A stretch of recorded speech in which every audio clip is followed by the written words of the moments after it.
Well, Jerome Powell and the Federal Reserve have given us a strong view of late that they're very much data dependent.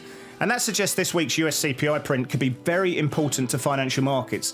However, if we have a look at the levels of implied volatility or expected movement, we can see it's far lower than we would typically see in the week of a US CPI print.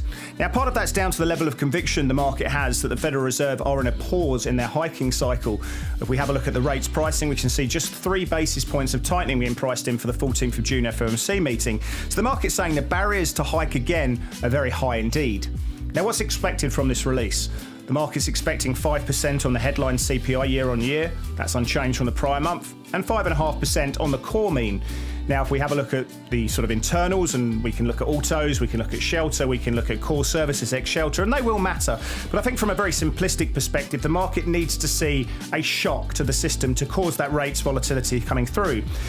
I think if we were to see anywhere between sort of 5.4 and 5.6% on that core number, I think the market positioning will move around, but we haven't really learnt a lot. Nothing's really changed. Where we could get shocked is if the core number was to come out at 5.7% or above, in which case the market says we're underpricing the risk of a June hike. The US dollar would rally, we'd see gold coming under pressure, and as we'd see in the NASDAQ as well. I think on the other hand, if we were to see core number below 5.3%, that could have big meaning. The market would feel justified in the level of rate cuts that it's pricing through over the next 12 to 24 months.